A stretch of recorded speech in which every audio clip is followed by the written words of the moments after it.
प्रभु तेरी वाणी जीवन की रोटी, नैनों की ज्योति अंधेरा मिटाती।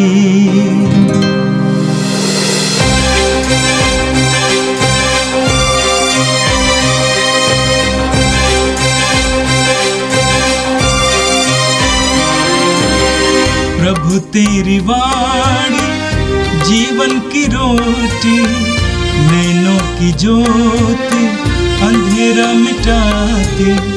प्रभु तेरी वाणी जीवन की रोटी, नैनों की ज्योति अंधेरा मिटाती। वाणी वाणी वाणी वाणी वाणी पवित्र है, शाश्वत है, जीवन का मन्ना है। 27 सितंबर शनिवार। पहला पाठ नबी जकरिया का ग्रंथ, अध्याय 2, पद संख्याएं 5 से 9, 14 से 15। मैंने आंखें उठाकर एक दिव्य दृश्य देखा।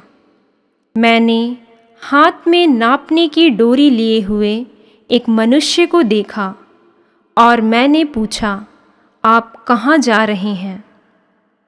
उसने मुझे उत्तर दिया, मैं यरूशलेम नापने और यह देखने जा रहा हूँ कि उसकी लंबाई और चौड़ाई कितनी होगी। जो स्वर्गदूत मुझसे बोल रहा था वह आगे बढ़ा और एक दूसरे स्वर्गदूत ने उसके पास आकर कहा, उस नवयुवक के पास दौड़कर कहिए, यरूशलेम में मनुष्यों और पशुओं की इतनी भारी संख्या होगी कि उसके चारों ओर 4 दीवारी नहीं बनाई जाएगी। वो यह कहता है, मैं स्वयं उसके चारों ओर आग की दीवार बनकर रहूँगा और अपनी महिमा के साथ उसके बीच में निवास करूँगा। प्रभु कहता है, हे सिय्योन की पुत्री, आनंद का गीत गा, क्योंकि मैं तेरे यहाँ निवास करने आ रहा हूँ। उस दिन बहुत से राष्ट्र प्रभु के पास आएंगे। वे उसकी प्रजा बनेंगे, किंतु वह तेरे यहाँ निवास करेगा। यह प्रभु की वाणी है। संत लूकस के अनुसार पवित्र सुसमाचार। सब लोग ईसा के कार्यों को देखकर अचंभे में पड़ जाते थे, किंतु उन्होंने अपने शिष्यों से कहा, तुम लोग मेरे इस कथन को भली भांति स्मरण रखो। मानव पुत्र मनुष्यों के हवाले कर दिया जाएगा, परंतु यह बात उनकी समझ में नहीं आ सकी। इसका अर्थ उनसे छिपा रह गया और वे इसे नहीं समझ पाते थे। इसके विषय में ईसा से प्रश्न करने में उन्हें संकोच होता था। प्रभु का दिव्य सुसमाचार है। हे क्रिस्त, तेरी स्तुति हो। प्रभु क्रिस्त में मेरे प्यारे भाई और बहनों, आज हम लोग कलीसिया के साथ मिलकर संत विंसेंट दे पॉल का त्योहार मनाते हैं। संत विंसेंट दे पॉल गरीबों का पिता कहा जाता है। आज का पहला पाठ जो नबी जकरिया के ग्रंथ से लिया गया था और आज का सुसमाचार जो संत लूकस के सुसमाचार से लिया गया था, दोनों पाठ संत विंसेंट के जीवन को समझने और उनके उदाहरण से सीखने के लिए हमें अवसर प्रदान करता है। आज के संदेश में 2 मुख्य बिंदु हैं। सबसे पहले परमेश्वर स्वयं हमारी रक्षा और महिमा है। और दूसरी बात, यीशु के शिष्य बनने के लिए क्रूस को अपनाना और बलिदान देना जरूरी है। संत विंसेंट के जीवन में ये दोनों बातें साफ दिखाई देती हैं। आज का पहला पाठ जो नबी जकरिया के ग्रंथ से लिया गया था, उसमें हम लोग पढ़ते हैं जहां पर कहा गया है कि एक स्वर्गदूत मुझसे बोल रहा था। वो स्वर्गदूत क्या कह रहा है? प्रभु ये कहता है, मैं स्वयं उसके चारों ओर आग की दीवार बनकर रहूंगा और अपनी महिमा के साथ उसके बीच में निवास करूंगा। जब प्रभु कहते हैं कि मैं स्वयं उनके चारों ओर दीवार बनकर, आग की दीवार बनकर रहूंगा, इसका तात्पर्य क्या है? आग की दीवार मतलब क्या है? हम जानते हैं जहां कहीं भी आग लग जाती है हम उसके अंदर नहीं जा सकते हैं। तो इसलिए जब प्रभु कहते हैं कि मैं आग की दीवार बन के आपके साथ रहूंगा, इसका मतलब वो कहते हैं कि आपकी रक्षा करूंगा, आपकी सुरक्षा मैं करूंगा, क्योंकि आपको कोई भी हानि नहीं पहुंचा सकता है, बाहर से कोई भी आकर आप पर आक्रमण नहीं कर सकता है, क्योंकि मैं एक ढाल बनकर तुम्हारे साथ रहूंगा। तो जब प्रभु कहते हैं कि मैं आग की दीवार बनकर रहूंगा, तो वो कहते हैं कि मैं तुम्हारी रक्षा करूंगा। और जब वो कहते हैं कि महिमा के बीच में मैं उपस्थित हूं, इसका मतलब है कि वो हमारे बीच में उपस्थित है, क्योंकि असली गौरव प्रभु की उपस्थिति में है। कभी कभी हम लोग सोचते हैं कि हमारे जीवन में धन संपत्ति रहेगी तो सब कुछ मिल जाता है, तो इसलिए हम देखते हैं कि कई सारे लोग धन संपत्ति इकट्ठा करने के लिए उसके पीछे भाग जाते हैं। यहाँ तक कि कभी कभी भ्रष्टाचार का मार्ग अपनाने भी वो हिचकते नहीं हैं, क्योंकि वो सोचते हैं कि अगर उनके पास धन संपत्ति है सब कुछ संभव है। लेकिन आज के इस पाठ में प्रभु कहते हैं कि उनका हमारे बीच में निवास करना जरूरी है। इसलिए नबी ईसायास के ग्रंथ में अध्याय 43 में वो कहते हैं, नहीं डरो, मैंने तुम्हारा उद्धार किया है, मैंने तुमको अपनी प्रजा के रूप में अपनाया है।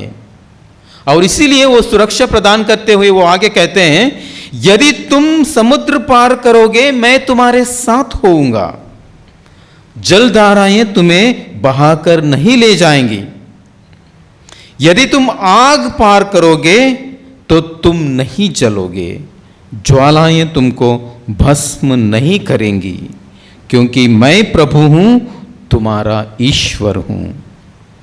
ये जो प्रभु इज़राइली जनता को कहते हैं कि मैं तुम्हारा ईश्वर हूं, वो सदा उनके साथ निवास करना चाहते हैं, सदा उनके साथ चलना चाहते हैं, क्योंकि वो उनको सुरक्षा प्रदान करना चाहते हैं। हम नए व्यवस्था में भी हम लोग देखते हैं कि किस प्रकार प्रभु यीशु क्रिस्त स्वयं ढाल बनकर, सुरक्षा बनकर अपने शिष्यों को या जनता को एक तरह से उनके जीवन में सारी परेशानियों को दूर करने के लिए कोशिश करते हैं। हम देखते हैं किस प्रकार पेतरुस उस पानी में चलना चाह रहा था, जब वो डूबने लगा था वो चिल्लाने लगा कि प्रभु मुझे बचाइए। तुरंत प्रभु अपना हाथ उन पर बढ़ाते हैं और उनको बचा लेते हैं। और यहाँ तक भी हम लोग ये भी देखते हैं, जब वो शिष्य लोग वो नाव से चल रहे थे, जब समुद्र में झंझावत उठी, तब वो लोग प्रभु का नाम लेते हैं और प्रभु तुरंत वायु को डांट देते हैं और उनके डर को दूर भगा देते हैं, वायु को शांत करते हुए।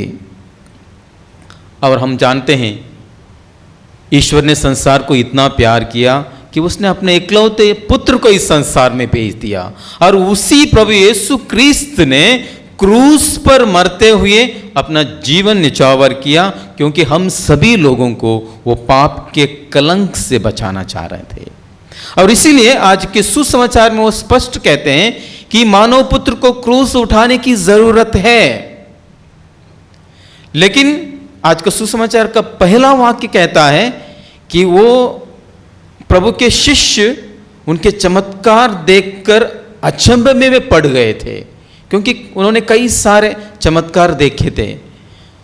लेकिन प्रभु उसी उत्साह में रहने के लिए नहीं, बल्कि इस सच्चाई से भी उनको अवगत कराना चाहते हैं कि प्रभु यीशु को क्रूस पर मरना होगा, क्रूस पर मरने से ही उनके लिए मुक्ति प्राप्त हो सकती है। हम जानते हैं कि मदर तेरेसा ने किस प्रकार सड़कों पर मरते हुए उन बीमार लोगों को उठाकर अपने बाहों में लिया। तो उनके पास कोई पैसे नहीं थे, उनके पास कोई ताकत नहीं थी, या उनके पास कोई सुरक्षा नहीं थी, बल्कि उन्होंने परमेश्वर पर विश्वास किया। ईश्वर पर विश्वास करते हुए उन सारे लोगों की देखभाल उन्होंने की, और पूरी दुनिया आज उन्हें संत मानती है, क्योंकि परमेश्वर आग की दीवार बनकर उनकी रक्षा करने लगा था और उनकी महिमा के साथ उनके जीवन में उपस्थित रहा था। आज का सुसमाचार में भीड़ यीशु के अद्भुत कार्यों को देखती है और चकित हो जाती है, लेकिन यीशु शिष्यों से अपने दुख और मृत्यु की बात करते हैं। शिष्य उसको समझते नहीं हैं, लेकिन यीशु उनको सिखाते हैं कि असली महिमा क्रूस में छिपी हुई है। दुनिया कभी कभी सफलता या तालियों को पसंद करती है, लेकिन यीशु कहते हैं कि शिष्य होने का मतलब है अपने जीवन में विनम्रता, बलिदान और प्रेम को अपनाना। यहाँ तक कि अगर पीड़ा भी आ जाती है उसको सहर्ष स्वीकार करना। हम जानते हैं कि किस प्रकार एक माँ अपने बच्चे की परवरिश में रात भर कभी कभी जागी रहती है। कोई उसकी सराहना तो नहीं करती है, लेकिन वो सारी चीज़ें वो अपने बच्चे के प्रेम से वो करती है, क्योंकि परमेश्वर उसके साथ है। उसके परमेश्वर के उस प्रेम को वो अपने जीवन में महसूस करती है। आज के दुनिया में भी हम लोग देखते हैं कई सारे लोग, कई डॉक्टर्स, नर्सेस गाँव में जाकर लोगों की सेवा करते हैं।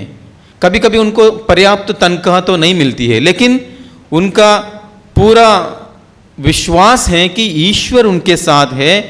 वो अगर वो लोगों की भलाई करेंगे, ईश्वर उनके साथ रहेंगे। इसीलिए संत विंसेंट दे पॉल ने भी अपने जीवन में यही माना। भले ही एक युवक के रूप में उसने सोचा कि मैं आराम की जिंदगी जीऊंगा, प्रतिष्ठा पाने के लिए कोशिश करूंगा, लेकिन परमेश्वर में उनके जीवन में एक अद्भुत कार्य किया, उनके हृदय को परिवर्तित किया। और जब तब से लेकर उन्होंने अनाथों के लिए काम करना, बीमारों के लिए काम करना और कैदियों के लिए काम करना शुरू किया। और उन्होंने विंसेंशन समाज की स्थापना की है। संत लुइस दे मैरीलॉक के साथ मिलकर डॉटर्स ऑफ चैरिटी की स्थापना की है, क्योंकि उनका विचार था कि गरीब हमारे स्वामी हैं। उन सारे गरीबों की जब हम लोग सेवा करेंगे, स्वयं हम ईश्वर की सेवा करेंगे। तो इसीलिए हम देखते हैं कि आज हमारे भारत देश में भी विंसेंशन फादर्स और डॉटर्स ऑफ चैरिटी के सिस्टर्स गरीबों की सेवा कर रहे हैं, अनाथों की सेवा कर रही हैं, उनकी पढ़ाई के लिए उनके लिए अनाथालय चलाते हैं, उनके लिए अस्पताल चलाते हैं। तो इसीलिए ये संत विंसेंट दे पॉल हम सभी लोगों के लिए गरीबों के प्रति प्रेम रखने के लिए एक आदर्श प्रस्तुत करते हैं। कई पल्लियों में हम लोग देखते हैं कि विंसेंट दे पॉल का एक संघ है, उसमें सम्मिलित होते हुए लोग दूसरों की सेवा करने के लिए तत्पर रहते हैं। तो इसीलिए आज जब हम लोग ये त्योहार मनाते हैं, हम सभी लोगों के लिए एक स्वयं के लिए एक प्रश्न पूछना है। सबसे पहले कि क्या मैं परमेश्वर को अपनी रक्षा और महिमा मानता हूँ? अगर हम बाहरी चीज़ों पर अपना ध्यान देते हैं, धन को बहुमूल्य समझते हैं, ईश्वर को हम लोग दूर रखते हैं, तो मैं नहीं समझता हूँ कि हम लोगों का लगाव गरीबों के प्रति होगा। जब हम ईश्वर को अपनी रक्षा मानेंगे, ईश्वर की अपनी महिमा मानेंगे, तब हम लोग गरीबों के प्रति झुकाव दिखा सकते हैं। और दूसरा प्रश्न हमें यह पूछना है, क्या हम यीशु का क्रूस उठाने के लिए तैयार हैं? सिर्फ चमत्कार देखने के लिए नहीं, बल्कि अपने जीवन में जो भी छोटे मोटे क्रूस आ जाते हैं उनको भी उठाकर प्रभु यीशु के पीछे जाने की आवश्यकता है। तीसरा प्रश्न हमें यह करना है, क्या हम गरीबों, बीमारों और निस्सहाय लोगों के लिए, इन सारे लोगों में प्रभु का चेहरा देखते हैं?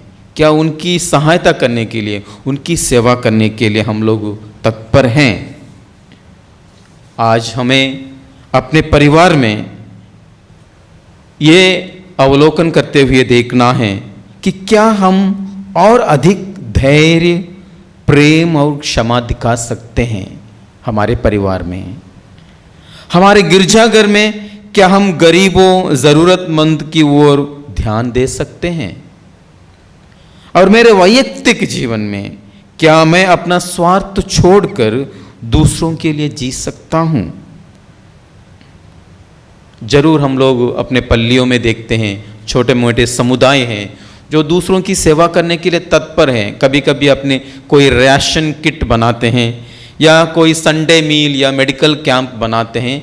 ये सारी चीज़ें कोई चमत्कार से कम नहीं है, क्योंकि वहाँ पर प्रभु स्वयं उपस्थित हो जाते हैं, क्योंकि हम लोग दूसरों की मदद करते हैं। तो इसीलिए आज का सेंट विंसेंट डे पॉल का पर्व और ये तीनों पाठ हम सभी लोगों को ईश्वर पर भरोसा रखने के लिए, ईश्वर को अपने जीवन की रक्षा मानने के लिए, वो हमारे साथ हमेशा रहते हैं, उसका एहसास करने के लिए आह्वान देते हैं और गरीबों के प्रति अपना प्रेम प्रदर्शित करते हुए उनकी सेवा करने के लिए आह्वान दे रहे हैं। तो आइए हम लोग प्रार्थना करें। हे सर्वशक्तिमान पिता परमेश्वर, आज के इस महान संत विंसेंट डे पॉल के लिए हम आपको धन्यवाद देते हैं। हम सभी लोगों को इस संत का हृदय प्रदान कर, जिससे कि हम गरीबों के प्रति प्रेम प्रदर्शित कर सकें और उन गरीबों में आपको हम लोग देख सकें। अपने जीवन में हमेशा ये महसूस करते रहें कि आप ही हमारी सुरक्षा है, आपकी उपस्थिति हमारे जीवन में है और वही हमारे लिए महिमा है। हम प्रार्थना करते हैं कि हे प्रभु, आप हमें धैर्य दे, ताकत दे, जिससे कि हम लोग अपने दैनंदिन क्रूस उठाकर आपके पीछे चल सकें और आपके सच्चे अनुयायी बन सकें। यह प्रार्थना हम करते हैं हमारे प्रभु क्रिस्त के द्वारा। आमीन। प्रभु तेरी वाणी जीवन की रोटी, नैनों की ज्योति अंधेरा मिटाती। वाणी वाणी वाणी वाणी वाणी पवित्र है, शाश्वत है, जीवन का मन्ना है।